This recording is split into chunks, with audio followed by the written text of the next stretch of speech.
के रे दिए शंख में पनिया के ई जंगिया बैठाई गे माई हमारो सुंदर बेटी के होला कन्यादान गे माई हमारो सुंदर बेटी के होला कन्यादान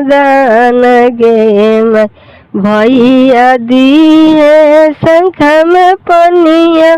पापा जंगिया बैठाई गे माई हमारो सुंदर बेटी के